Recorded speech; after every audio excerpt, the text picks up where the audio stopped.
Again already. It feels like it's always Sunday night. This week comes and goes so quickly, but as people start to funnel in, hello and welcome to the Sunday night wonderful world of no, not Disney, but the Sunday night wonderful world of Generation X, a weekly time when we put together an hour or so to come together as a generation and discuss all things Generation X.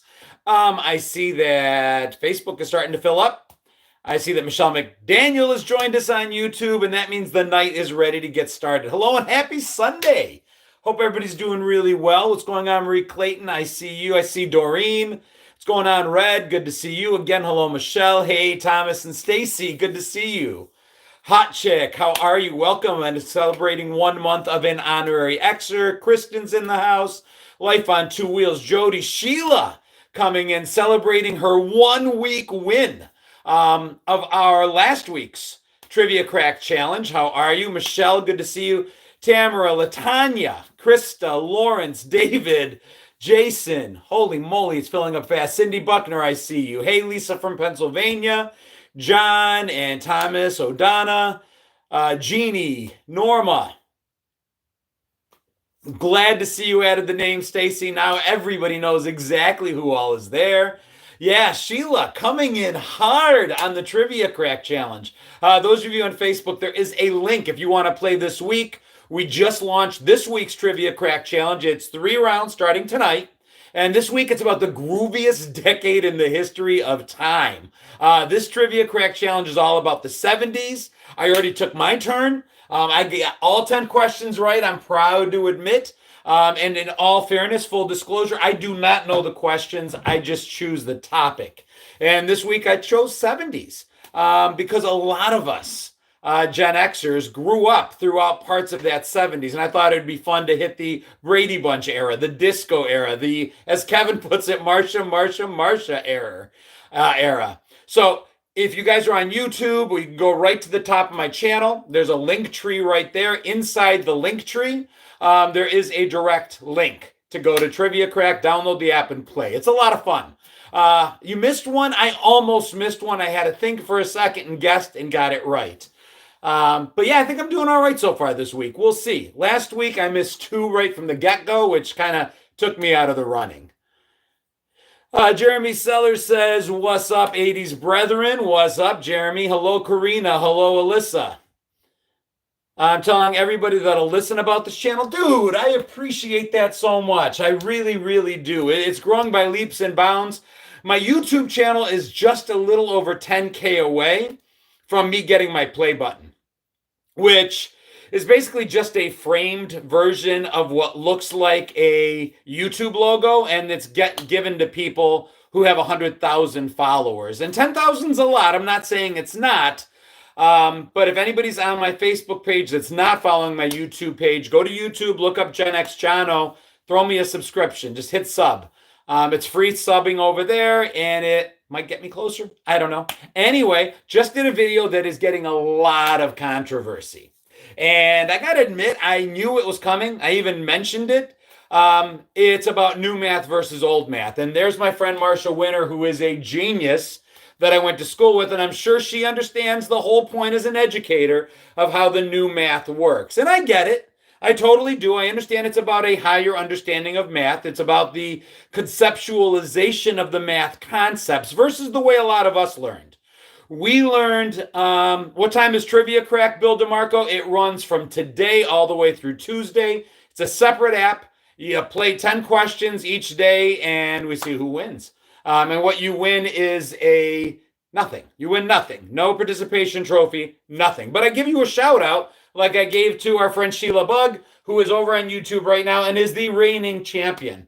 The new math is, the idea is understanding the math behind the numbers. It's understanding the places, the 10 spot, the hundreds, and not just doing the analog version of things. But the problem with it as I see it, we learned the old way in 3rd grade. A lot of us had the teacher going around the room with his little stopwatch, right?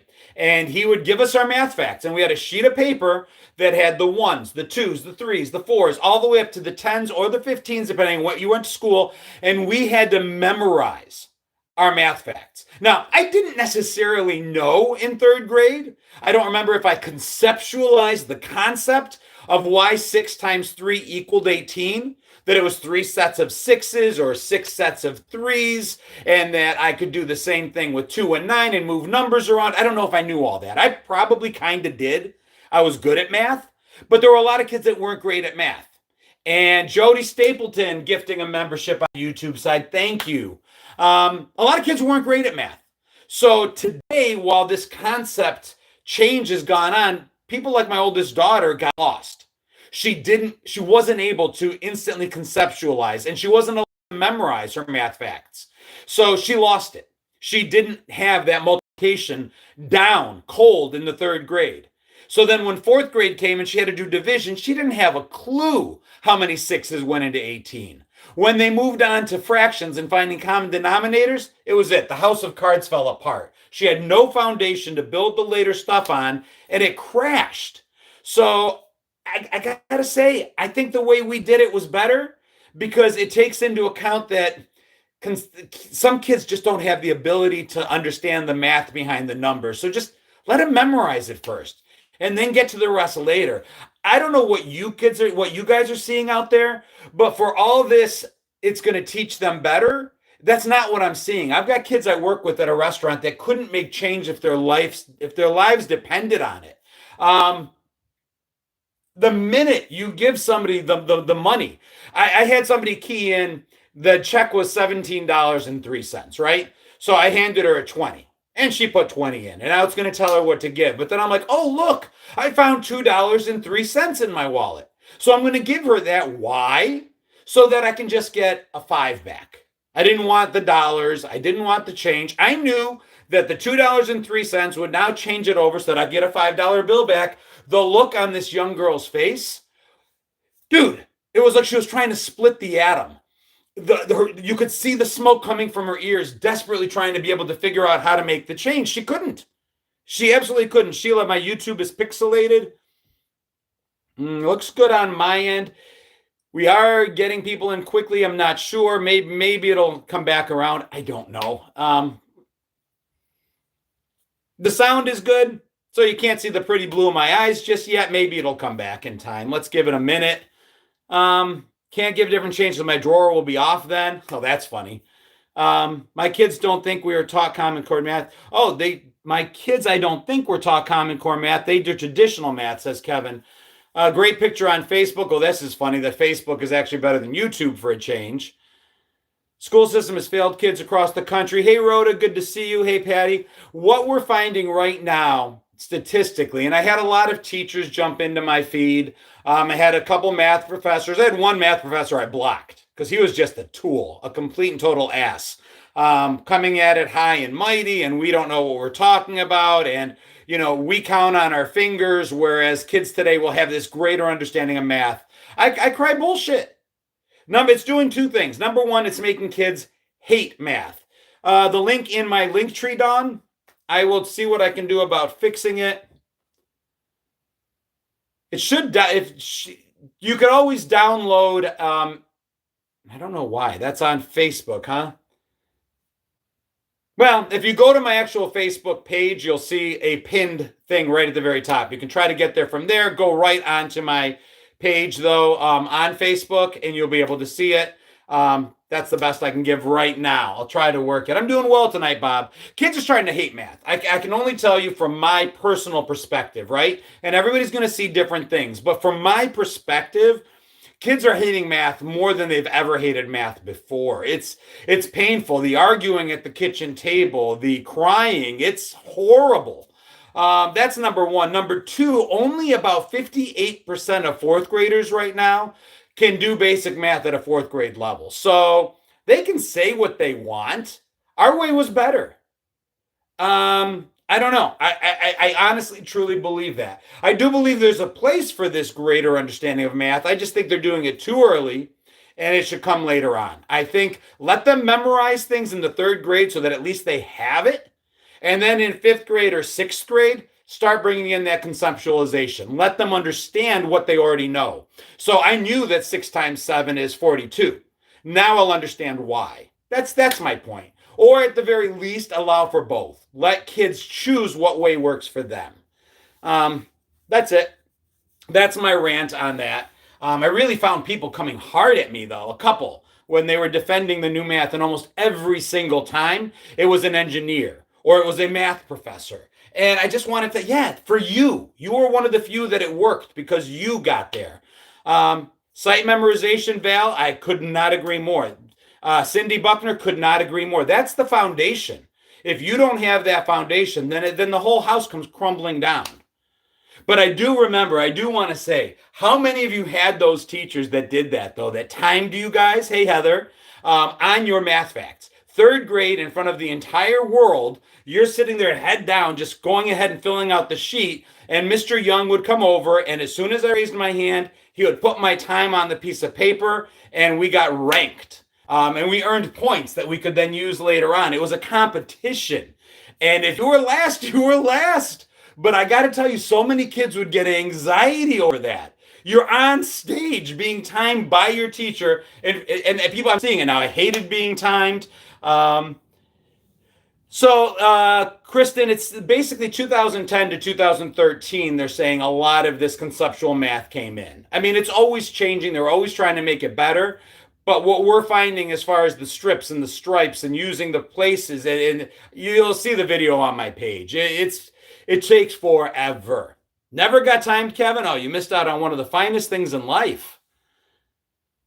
Life on Wheels says still can't do math. Ryan can't do math. Dawn loved the competition. Stressful like a spelling bee, but with math. Well, they still have it today. Like my 12-year-old Cleo will come home, and she struggled with math. Both my girls really struggled with math. They don't take after me in that sense. I was very good at it. They struggle, and she comes home and says basically they have what they call, I'm so proud of this, by the way, because it smacks of Generation X. They have what they call a randomizer in school. And it's all their names go into this program on their whiteboard. And then the teacher will ask for somebody to come and do the problem on the board. And invariably, nobody volunteers. So she clicks a button and a randomizer starts to go on the whiteboard until a kid's name randomly pops up. And that kid must now come up and do the problem in front of the entire class on the whiteboard. And she talks about how stressful it is. And she asked me if I'd be willing to talk to her teacher on their behalf and say, they shouldn't do that because it's stressing the kids out. Val Black Cat's rule is in the house, Kristen. I saw Val. Wirehead's usually late to the party. Give him a minute. But I gotta say, I kind of like it. I told her, I go, you're asking the wrong person if you think I'm going to help you not to be stressed at school, because there's a place for it. Sorry if video freezes a little bit, Raylene. That may be more you than the system, but Facebook is notorious as people come in and out for freezing up a little bit. Yeah, Timothy, I saw the Bills game. My Bills got it done again today. Stress is a part of life. That's Ryan's point over on YouTube. And I'm getting it all clear. That figures. Facebook is freezing up. YouTube is clear now. Stress is a part of life. Our kids have to be able to deal with it. I was guilty with my oldest daughter of overcompensating for things that I thought maybe, just maybe a little bit, hey Rex, was too much when I was growing up. So I kind of went out of my way to be more involved in my older daughter's life, which is a good thing. I was there to help her with her homework more, which is a good thing. I was there to allow her to verbalize her feelings and tell me how things were and how her day was and tell me what her thoughts and opinions were. All good things. But we went too far. There came a point where I just wanted to tell her, listen, I'm glad you feel comfortable sharing your feelings. Maybe not share all of them all the time. Maybe hold back a little bit. Maybe you try to figure it out on your own for a little bit and struggle with it and maybe even fail before coming back to me for help to fix it for you. So to Jody's point, school isn't supposed to be a fun walk in the park. You're there to learn. And with learning comes stress, which is good for growth. Listen, our nails grow fastest when they're put under pressure. Thank you, Kimberly. So, with my second daughter, who are 12-year-old Cleo, she often says, you helped Sissy more than you helped me. And I said, you're right, I do. Now go to school and get stressed out a little bit, but no, I'm always going to be here for you if it gets to be more than you can handle. And I think that's the caveat. That's the piece. Yes, Kevin, muscles grow under stress. That's the piece I missed initially. And I think when people say, well, if Gen X was so amazing and if your childhood was so awesome, why did you do things differently for your kids? Why is this next generation unable to order from a menu in front of a server? Why are they unable to speak on the phone? Why are they getting fired at unheard of numbers? Generation Z is breaking records by how quickly they're getting fired from their jobs. And I'm not talking the 12-year-olds, 14-year-olds with their first jobs, because a lot of them didn't have them like we did then. I'm talking the 25 to 26-year-olds getting fired. The after college crew going on for careers that they studied for getting fired. And it's because we didn't, a lot of us, myself included, didn't let it get really hard before we jumped in. See, our parents, a lot of them didn't jump in at all. Come hard or come easy, they didn't jump in. They taught us how to ride a bike by pushing us down a hill. They taught us how to swim by throwing us in the deep end. That's the way it was done. I'm not saying our parents didn't love us. I'm saying that's the way it was done. Whether it was hard or whether it was not, it was sink or swim. We went way too far in the other direction, and I think the answer is somewhere in the middle. Am I right? You know, we want to let our kids have it be hard, but know that if it gets too hard, we're there. We're the safety net. And that's the balance we're trying to strike right now. I do wish it was easier for young people to afford a home. That part has gotten worse for them. Ryan, I don't understand why they don't fix that, because it's an easy fix. I was in banking for years. I've been in mortgage for years. Before when COVID came along, I was able to take a payout because there was nobody in our branches, and I just started bartending. And I learned that between the two and being a little frugal, I was able to bartend for what I thought would be just a little bit of time until I went back into banking. But then I started doing this, and who would have thought that in my 50s this would be a career for me? I didn't see it coming, but this is what I'm doing now, and I love every second of it. But to my point, mortgage. We want to make it more easier for young kids to afford a home.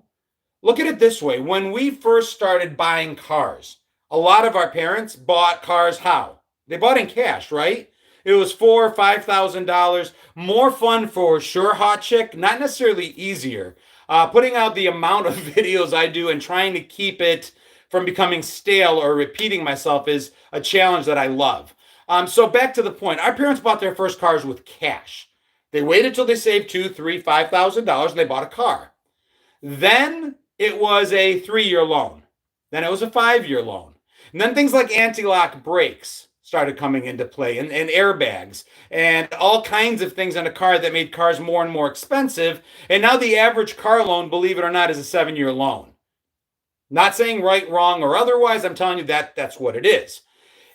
Car loans became longer because the cost of cars went up. So in order to be able to afford the car that people need in order to do all their other things, the loan term became longer.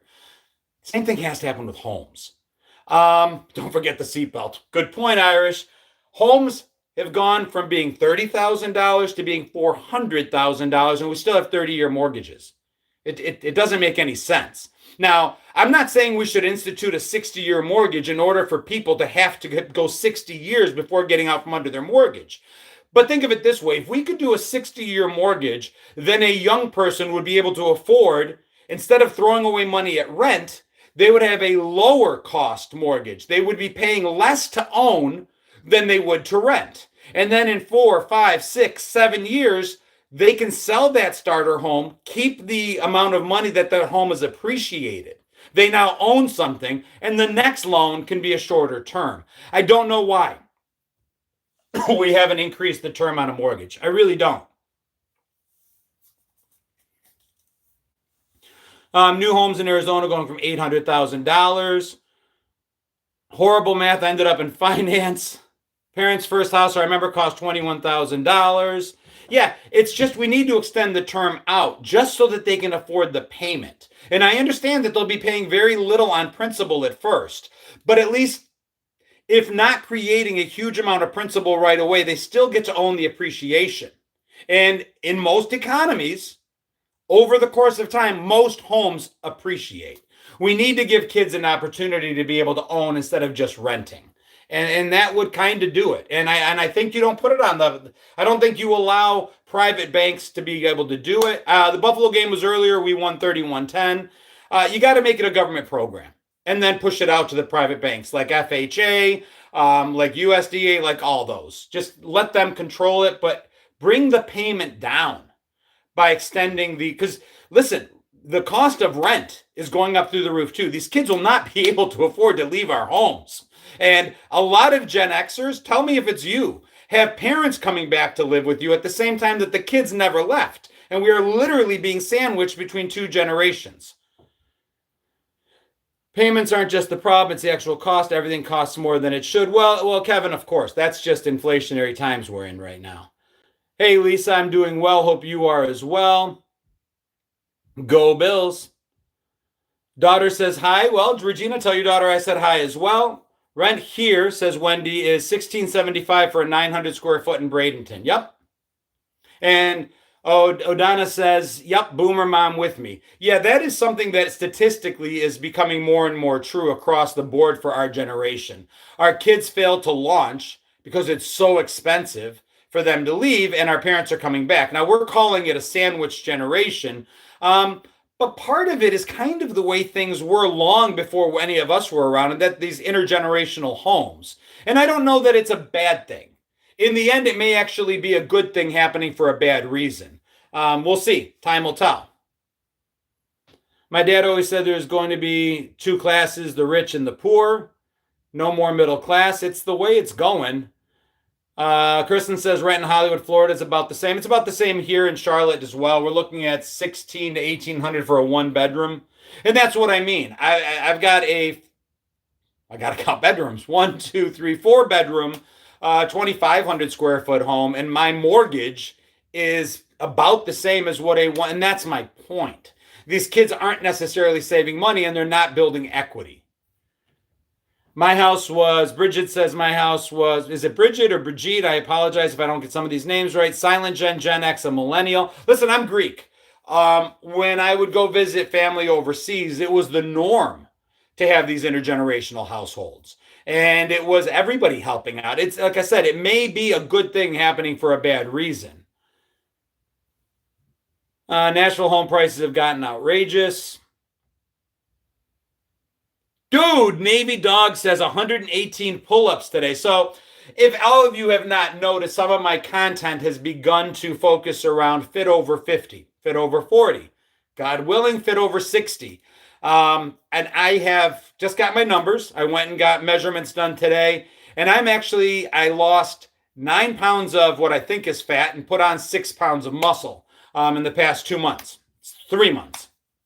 But the one thing I cannot do is 118 pull-ups, Navy Dogs. I have the hardest time doing any pull-ups. And all I can figure is my arms are not strong enough to yet lift my mass. But it's getting there. I think I got to lose a little bit more weight and build a little more muscle. And then maybe I'll be able to do those pull-ups. I don't know. Pull-ups are tough. Fit close to 60. Listen, it was a shock to me. I didn't know that my body could experience the changes that I'm beginning to see happen. I thought I was too old. I bought into I deserve to be allowed to grow old gracefully. I've earned the right to grow old. I've earned the right. John showing off the guns. There's no guns. These aren't guns. There's nothing to them. But, it's better than it was. So we'll go there. A lot harder to go. A lot harder, a lot further. We'll see. I found that if you want it back, I just didn't think I could get it back. I really didn't think I could get any of it back. But I'm lifting as much now as I did in my late 20s. I didn't think I could do that. Wait for hair to grow in some strange places. Dude, that happened like 10 years ago. I'm using my wife's tweezers to pluck hair out of the top of my nose. I'm like, what the hell? John's going to be shirtless on here next summer. Why do I have to wait till next summer? If you saw the 3 View Mirror podcast, I was We all did a Halloween episode, so we dressed up, and I came as Tom Selleck, Magnum PI, and my shirt was open down to here. So you can find that under the live tab of my YouTube page. I was hoping we'd see Magnum again tonight, says Michelle. See, there it is. Did I increase my protein? Dawn, the one place I'm failing miserably is adjusting my diet. Katie Jane coming in with I am a shape, a pear shape. Don't let listen, if you're happy with how you are and you feel great, awesome. But don't think you can't is for being the reason that you don't. The way I got into this journey was I went to the doctor because my knees were killing me. My back was killing me. And I thought something, I'm at that age. I probably need knee replacement. Rob says, I'm just here for the trivia crack. Glad to hear it. I really thought I needed knee replacements. And I went and I said, listen, I don't know what I need to do, who I need to see. I didn't mean to shave it, Kristen. I was trimming and I fucked up. So I'm hoping I can grow something back in the next week before Halloween, but we'll just have to see. It was a mistake. I did not mean to shave it off. Yeah, it's a mistake, Sheila. I did not mean for the stash to be gone. What the hell was I just saying? Oh, so I told the doctor, I go, who do I need to see? Do I need an appointment? So we did a couple things. And she basically told me, she goes, I got good news and bad news. I don't know what you want to hear first. I'm like, well, give me the good news. She goes, well, the good news is I don't think there's anything wrong with your knees. I said, okay, what's the bad news? Basically, the bad news was I'm fucking fat. She goes, the bad news is you need to lose 30 pounds. Your body, your frame, 5'9" frame was not intended to carry 220 pounds. It's just the way it is. That's the truth. If you lose 30 pounds, you will absolutely feel better about your knees, your back, all of it. And she was 1,000% right. I'm not 30 pounds down, but instead of 220, I'm hovering right at 198 right now. And I want to try to lose maybe another 18. If I can get to 180 or 185, we'll see. Are you dressing up as Josh Allen this year? I don't think I could pull that off. I have noticed a couple more wrinkles as I'm losing weight. That is not untrue. But that if you slow it down and you lose weight slowly, maybe that helps. Triple Dog dare me to follow your workout routine. Send it to me, Irish. I'm happy with mine. I do a push-pull rotation, but I'll look at anything. It's my diet. My knees feel amazing, Tammy. Honestly, it used to be if I dropped something, I would look at it and be like, well, that kind of lives there now. Unless a younger person's going to walk by and get it, that's where that lives. But now I just scoop up and pick it up without even thinking. Thought I was going to drink the MD 2020 tonight. Christine, I completely forgot. Let's push that off to next week. Dressing up as Chung from the Goonies this year. Down 193. Down to 193 as of today. Had been at 210. That's awesome. And, a couple people joke and they'll see my gym pictures and they'll make comments like, oh, you're one of those goofballs that takes pictures of the gym. No, I'm one of those goofballs that takes a picture at the gym. Just one. And it's my accountability post. Number one, it's my way of I don't want to go. Because there are days I don't want to go. I went yesterday. Today's a rest day because I worked until 4. I didn't want to go yesterday. But I went and then I took the picture and it's like, hey, I'm here. That's all. And it's to ask who else is doing it. Who else is moving? Who else is running or walking or swimming or dancing? Who's doing Pilates? Who's just stretching at home? Who's lifting? Who's doing this? Something. It goes off the way it came on, 1 pound at a time. But I made the mistake of thinking 5 pounds a year is not a big deal. Because it's not. It's 5 pounds over the course of a year. It's a pound like every other month. But what I didn't calculate was at the end of 6 years, I was 30 pounds overweight. And if I kept going down that road, at the end of 10 years, I'd be 50 pounds overweight. And I'm not ready. I'm not ready to give up. Personally, I like the way I feel better now. Get the protein bars or shakes. They work wonders. I might have to try it. And I didn't know. I didn't know that weightlifting actually helps. People say you can't reverse time. Weightlifting does. There are 578 different functions within the cell membrane that I guess resistance training actually moves backwards. So give it a shot. Do something. Do something. Whatever it is you can do. Commit to it. Jump on my page. Look for that one post with a picture and say underneath that I'm getting stronger together. that we're Gen X strong. We are fit over 40, fit over 50, fit over 60. I'm Mr. Roper's age from Three's Company. I've said it a million times. I'm older now than Coach was on Cheers when he first started that show. But I don't think we look like them. I think a lot of us have decided, nah, we're going to age a little differently. And I'm committed to it. Medical condition that causes water gain. I'm down to 750 calories a day and walking half a mile, but I can't lose weight. You can't lose weight yet, right? Mix it up. Talk to your doctor. See what you can find out. But whether you're losing weight or not, you're healthier by moving than you would be by not moving. So there's that. I'm definitely older than Wilford Brimley and cocooned by 6 years. Yeah. I'm down from 198 to 143. Carrie Ann, that is amazing. That is incredible. Hey, Sally Ann. Lori says resistance training, hormone, and diet and movement, best preventative medicine, not a pill or a shot. Well, and again, I'm not a doctor, so I'm very careful about telling people not to take this medicine or that. I'm just saying that no matter what it is you're doing, all things being equal, as long as it's cleared by your doctor, get moving. I literally feel better than I have easily in 15 years. And I want to get into the best shape of my life by the time I'm 55 in February. Why do you hurt us with Wilford's age? Listen, Wilford Brimley, at least they said he used makeup to look that old, but I saw him on those diabetes commercials and he looked pretty old there too. Andrew went from 220 to 190 in a year. Damn. Height weight chart is from the 50s. Yeah, BMI, toss it out the window if that's what you're talking about. I am morbidly obese according to that chart. 6 weeks left to finish master's program. The next project is losing weight. Unfortunately, it's not an option. But I went to part-time to become a couch potato.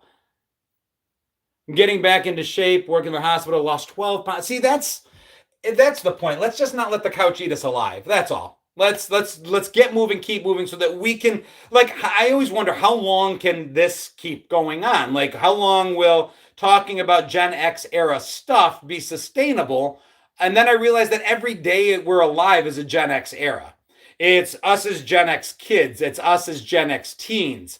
It's us as young Gen Xers getting married, having kids. It's us as Gen Xers getting our jobs. It's just us as Gen Xers being grandparents and how we look different there. I would love to keep this page going. I would love to be 80 years old and look down at it live and say, hey, Deb German is still here. Lisa Glover, Doreen is still with us. Let's be here. Let's be here 25 years from now. Old as fuck and not looking it. That would be a very cool thing.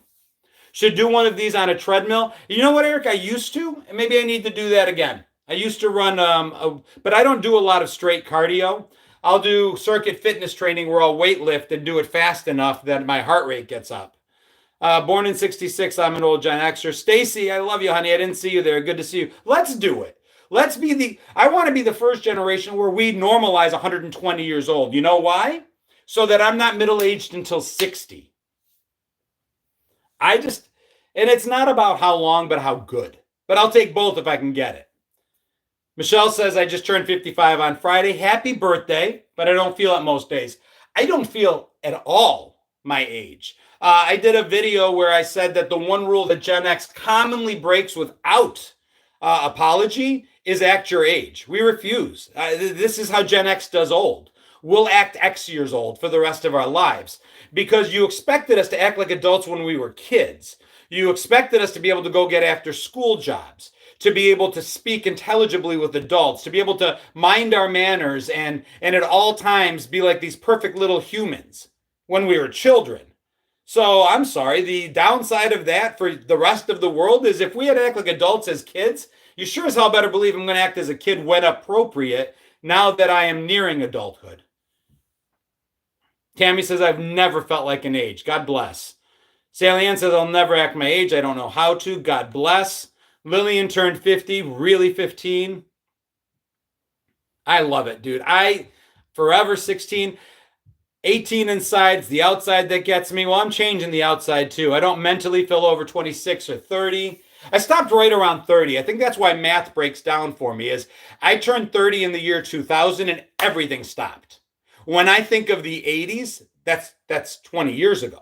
Because in 2000, the 80s was 20 years from then.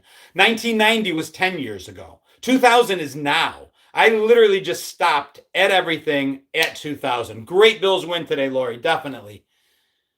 Always and forever be Toys R Us kids. You have the ability to bring me back to 16 every time I listen. Darren, I love that, man. Thank you.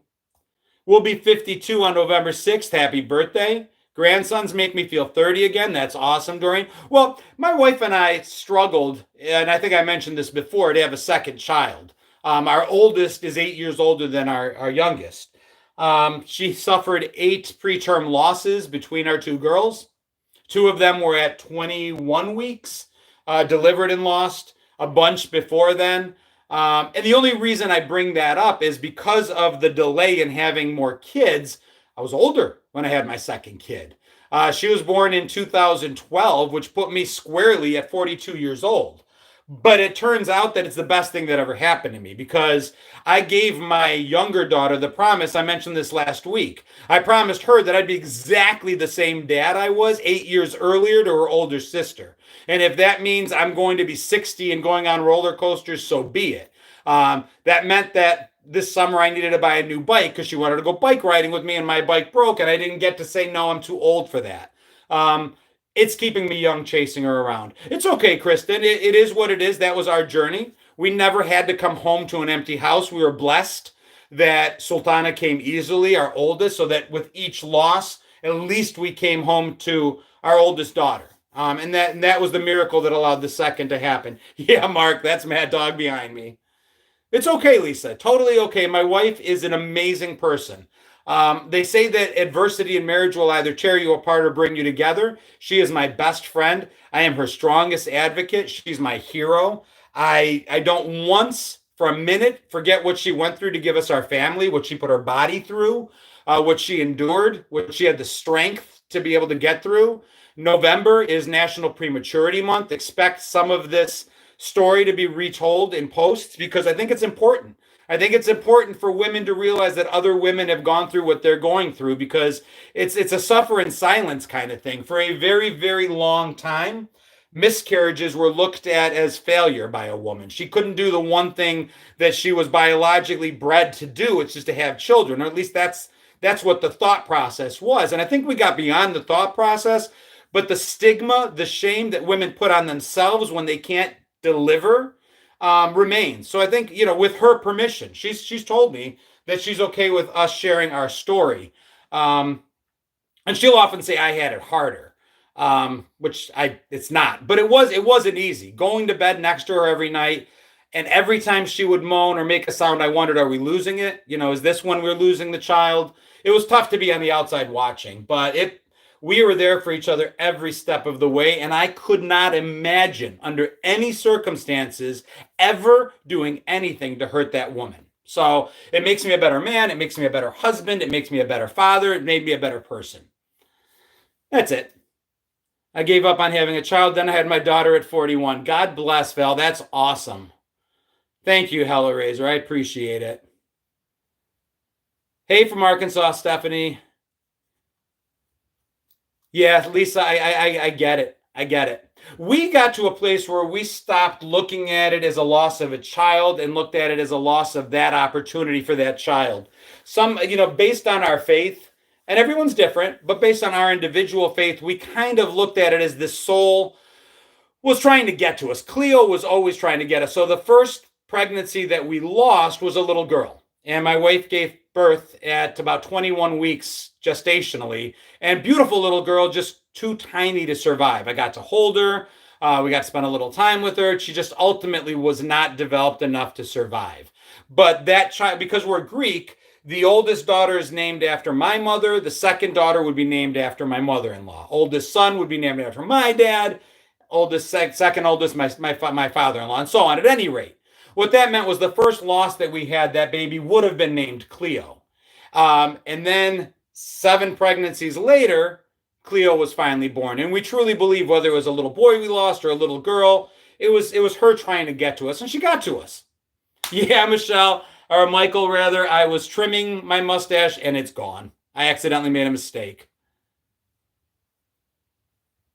Jody says, I failed. I tried a lot to have a child, but never had one. It's heartbreaking. Jody, you didn't fail. It's not my place to tell you this, but if you, and you need to hear it from somebody, if you're still thinking that, you didn't fail. It didn't happen, but you didn't fail. It's got nothing to do with you as a person. It just didn't happen. And I'm so sorry for that. My home is decorated 80s. I live it every day. Andrew, that's cool, man. If you're, I don't know, I was going to say, you are subscribed on YouTube. If you were subscribed over on Facebook, we have a private Facebook group. And I know it's an extra 99 cents a month, and I apologize.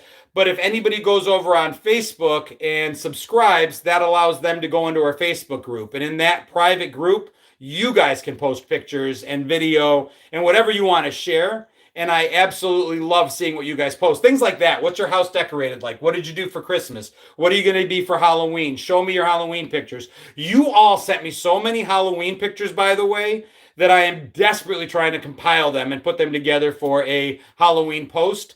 But wow, when I said send me some pictures, y'all sent me some pictures. Princess Goose says, being a mother was the only thing I ever really wanted. Took a lot of time to make peace with it not happening. I can't relate. Moira says, I couldn't have children myself, hit the jackpot on my nieces and nephews. That's amazing. God bless you for that perception. My home still has the original wood paneling from the 70s. Subscribe to both Facebook and YouTube. Never regret it. God, thank you so much, Sheila. I appreciate it. Michelle McDaniel says, careful what you ask for. Yeah, I said people send me your photos, and god darn, they came. I always feel bad if people who can't have babies, and so many people that don't want to have babies have them daily. Yeah, I mean, it is what it is. That's the world we live in, though, right? Not good, not bad, not otherwise. It just is what it is. We used to take the guts out of the car pumpkins and dump it on the doorsteps of those with no candy. I love it. Doreen says my fans love me. I love them. I've never been comfortable calling y'all fans. It's friends. I will super chat you $100 if you show your pink sock. I don't know what the hell that means, the warrior, but I don't think I need $100 anywhere near that badly. But tell me what a pink sock is. We'll see. Thank you, Regina. I appreciate it. How many Casper masks did you get? Too many that it's now interrupting my sleep. I see those Casper masks in my sleep. I'm guessing everyone's first video game was Pong. It definitely was mine, Ryan. Did anyone hear tic-tac houses? I don't know what tic-tac houses are, Deb German. You got me beat there. I got victimized by my mother's curse. I have two just like you. Subbed because you are a Bills fan like me. Go Bills. Vale's Black Cats rule. So does Pong, apparently. Pong rule. I remember Halloween that we wore costumes that were just paper bags with a picture on them. The Halloween costumes for me ran the gamut. Everything from the Collegeville, it was Collegeville, and what was the other one? There were two. It'll come to me. Ben Cooper. Collegeville and Ben Cooper. And if you don't know what that means, those were the plastic masks with the little mouth slit, the little eye slits, basically compromising our vision and our breathing at the same time. And then the plastic, sometimes highly flammable plastic clothing. I had those costumes. I remember getting excited, somehow thinking those were cool, like that they were amazing. I'd go to the local Five and Dime, there'd be a wall of boxes, and you would just look to see what you wanted to be. Started with those. Then, of course, there'd be the years where, for whatever reason, it came down to the last minute, and my mom's like, no, you got to figure it out. You're going right now. You're going to be a gypsy. You're going to be a hobo. You're going to be a ghost. You're going to be a witch. You know, they did the easy stuff that we were able to make at home in no time flat. I did not ever have a mom or a dad that would go out of the way to make these elaborate costumes. Friends of mine did. I had some amazing friends who had some amazing costumes. Mine were pretty basic. Karen says I had a Marie Osmond plastic Halloween costume. Sounds horrifying. Every time anyone talks about those masks, I can smell them. I can too. Carrie Kippa says, I appreciate or I love your content. Thank you. Yeah, I've got a video talking about the masks. Last look, it was like at 1.8 million views. And what kills me is there are so the crux of the video is I talk about, and some people don't get that I joke. Like, I don't know if my delivery comes off too deliberate. so that there's people out there that don't know I'm joking. But sometimes if I'm saying something that sounds ridiculous, it's supposed to. It's a joke. You're supposed to laugh. People tell me I exaggerate. No, duh. That's like entirely the point. Where's the fun in explaining things exactly like it was to people that lived it and know exactly what it was? The funny is in the exaggeration.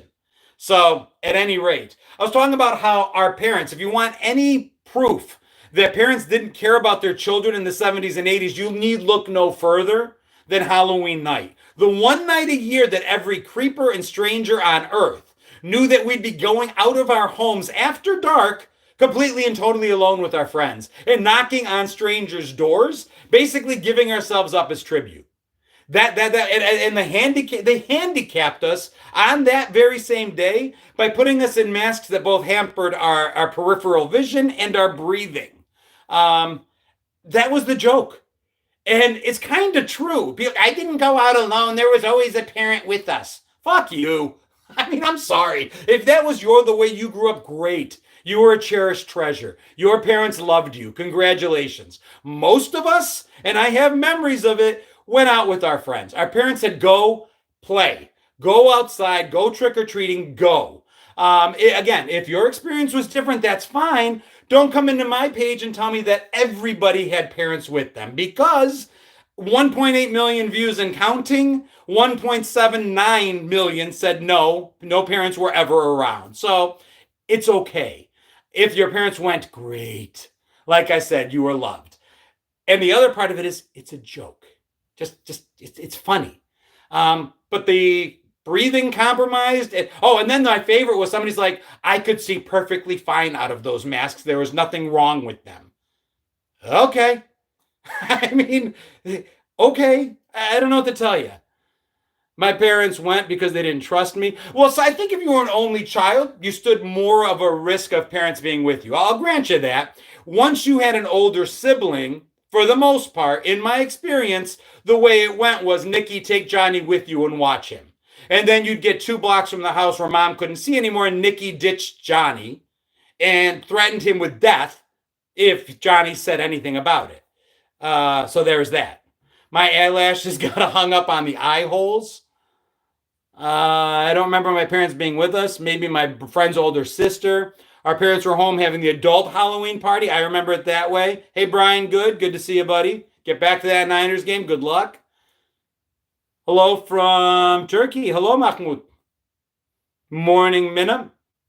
My sister went as a flasher and wore her swimsuit under the trench coat. Cindy, tell me you lived in the South, because in Buffalo, in Rochester, where I grew up, that would not have worked. I was basically Batman under a snow coat, like 3 years running. And then I'm seeing some of the photos you guys sent me, and I realized my parents weren't terribly bright, because a lot of your parents were smart enough to buy the costume big enough to go over the jacket. That's genius. My mom never made that connection. It was always underneath. So I went as a cold guy, I guess, year after year.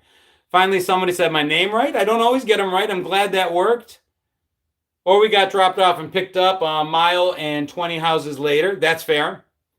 Mom stayed home and gave out candy. That's how it was in my house. Suzanne says, since I couldn't have kids, my nephews are my world. That's awesome. You have very lucky and fortunate nephews. Yeah, I carried a pillowcase. Nothing fancy. And even better, though, I got to tell you, I could have, my daughter, Cleo, started carrying a pillowcase about 2 years ago because it held more candy. Halloween in the South. Yeah, we're adjusting to that, Kevin, now that we're in Charlotte.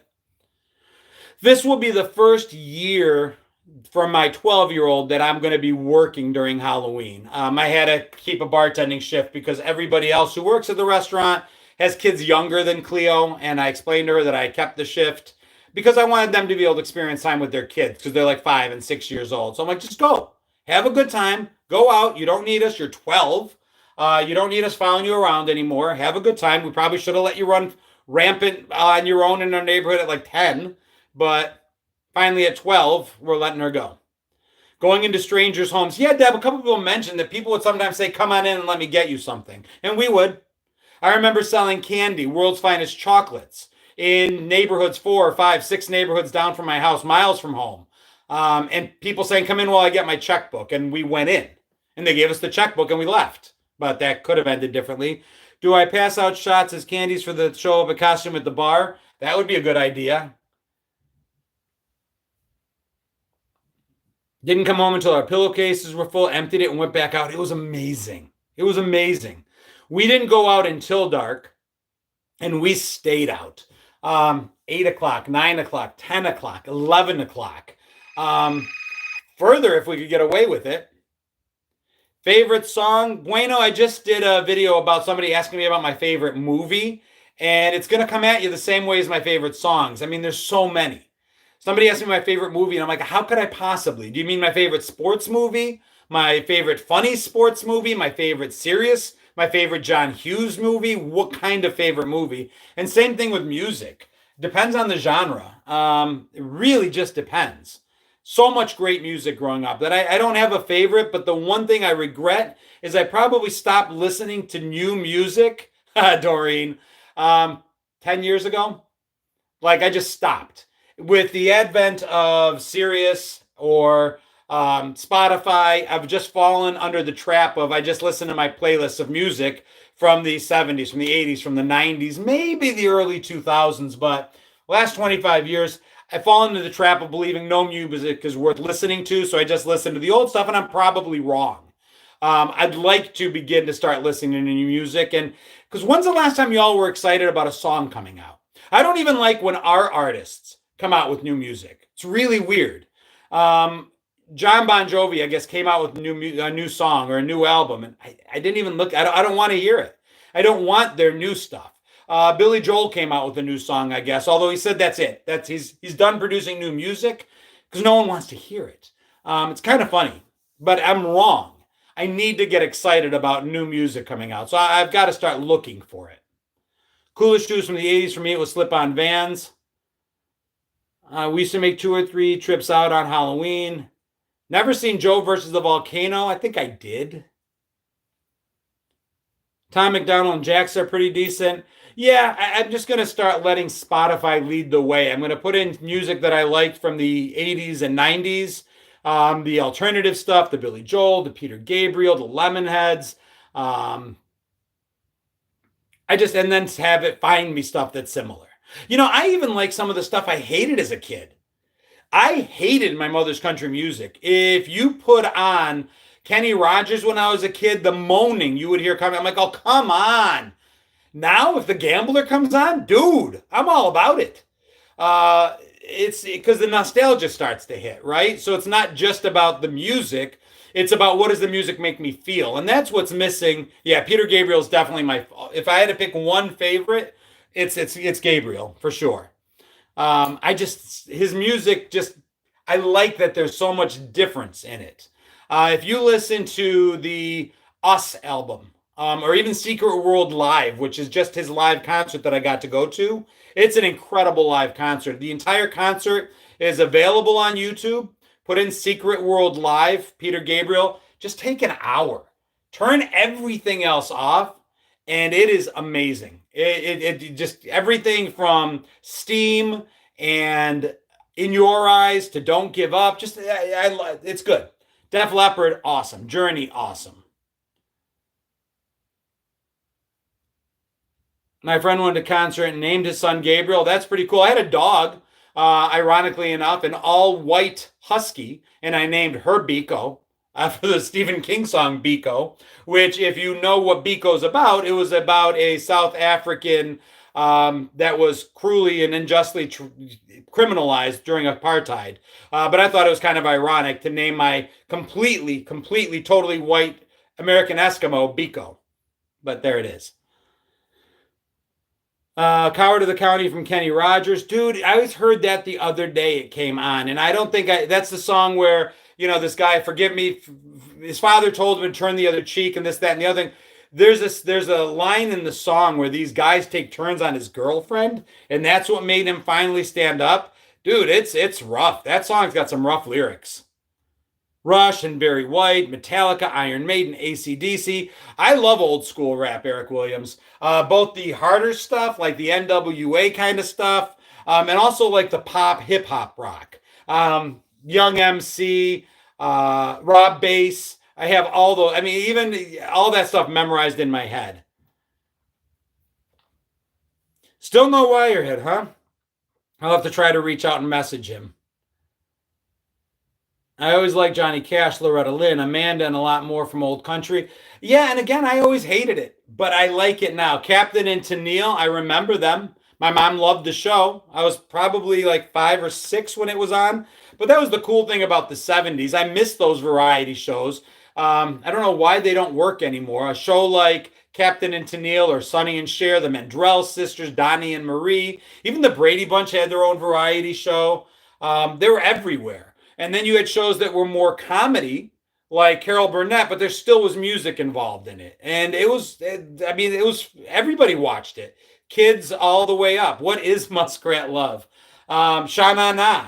Why can't those shows work today? At Muppets was a variety show, without a doubt, JTR. Hee Haw. I remember liking those shows as a kid. Carol Burnett, some of my best memories. I cannot watch Carol Burnett, the end scene of that show, watch her pull on her ear and sing the end going out song and not be moved, because it reminds me of me and my mom, who I'm surprised isn't on either of these. She usually jumps in for the live. But if I know someday when my mom is long gone, I will watch shows like the Carol Burnett show and be able to think of her and feel her. Yeah, Carol Burnett is the cleaning lady. I don't know why that can't work anymore. Solid Gold, Tony just wrote. The Midnight's, why don't they work? But they don't. Nobody really has any interest in that sort of show anymore. And I loved all those shows. Tracy Patterson says loved all those shows. Lisa says I loved Sha Na Na. Oh, the Rainbow Connection, Christine. I did a video where the premise is that you can't raise a generation by playing a song. You can't summon a generation. And I jump in saying, well, I disagree. And the song is Rainbow Connection. Did pretty well. Bowser was pretty cool. Too many reality shows. I'm a reality show junkie. I don't mind reality shows, but I think there's room, in some way, those variety shows were the first reality shows because they were right there. A lot of it was off the cuff. Oh, I remember Star Search, David. I've been having my son watch all the old shows this saga. Me surprised when other kids didn't like black and white television. Great intro to a lot of other genres. Yeah, it taught us to like other stuff. And that's why we have such an eclectic taste of everything. Generation X, when you talk about the music we listen to, there's nobody here in either of these two groups right now. Hundreds of people. If I say Islands in the Stream, you know the song. Yeah, I could play the first few bars of Music Box Dancer, for crying out loud. And whether you know it or not, you probably do. You know Nirvana and you know Metallica. You know Journey and REO and Kenny Rogers and Kenny Loggins. We knew all of it because it all had a place on the top 40. We lived in a world where the theme from Axel F, from Beverly Hills Cop, an instrumental could hit the top 10. It was different. Sheila says, I had a dream of being a solid gold dancer. Me too. Islands in the Stream was written by the Bee Gees. Fact. Casey Kasem. Loved The Gong Show. Kenny Rogers and Dolly. Green Acres. TV shows. We watched really eclectic television. We watched TV from all eras, right? We would come home from school, and on the UHF dial, Leave It to Beaver was playing in black and white. My Three Sons. Andy Griffith's show.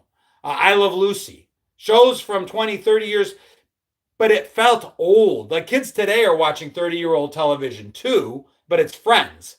It's not really the same thing as us watching something from the 50s and the 80s. At least I don't think it's really the same thing. Maybe to them it is.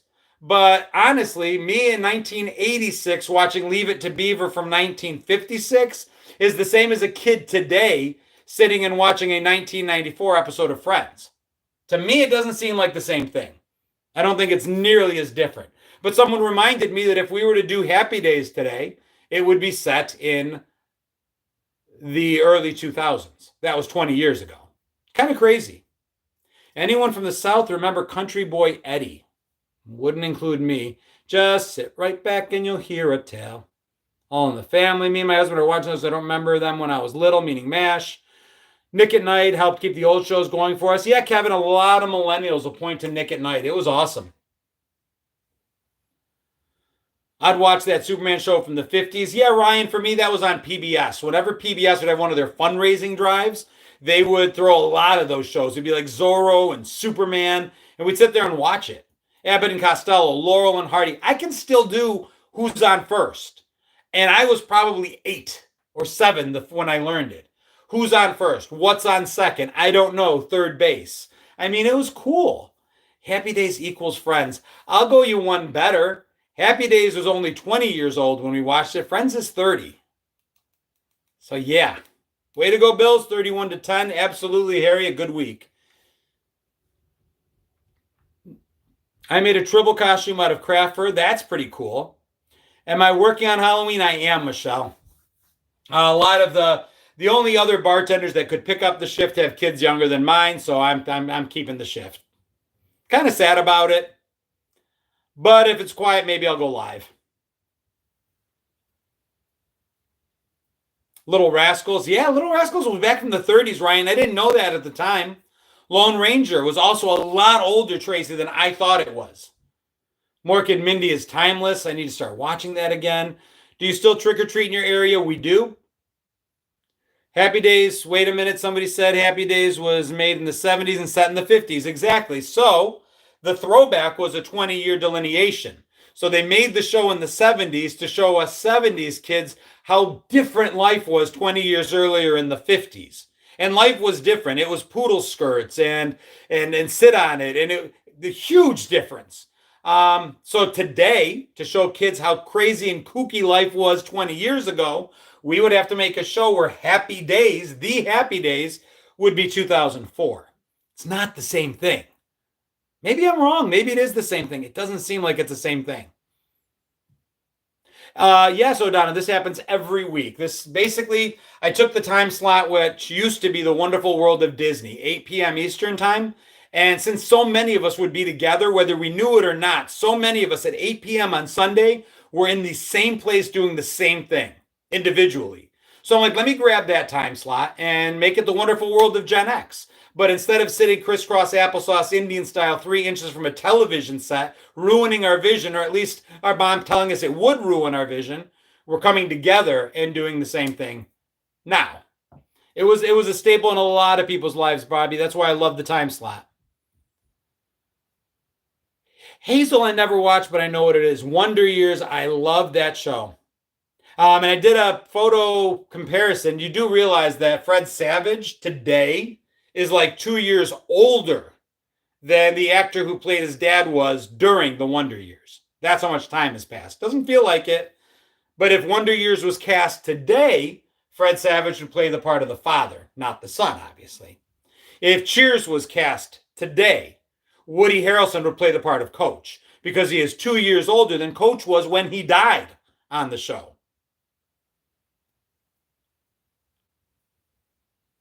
You know, it goes on and on. Richie is way older than Mr. Cunningham was. Oh, for sure, Jill. The weekend would start with great Saturday morning cartoons and end with the Wonderful World of Disney. Throw in there the wide world of sports during the day. Maybe bowling, some American Bandstand. What else did we watch? Wild Mutual of Omaha's Wild Kingdom. Sunday, Saturday, awesome. Saturday also, don't forget. If we were quiet, if we didn't make nuisances of ourselves, we stayed up late enough to watch Love Boat and Fantasy Island. Although the first year of Fantasy Island, that first season was scary as hell. It got funnier. Tattoo became funny. The plane, you know, oh, funny little guy, whatever. No, the first season was scary as hell. Much darker. Thrill of victory and the agony of defeat. Orange, the thing is, the thrill of victory in that opening changed.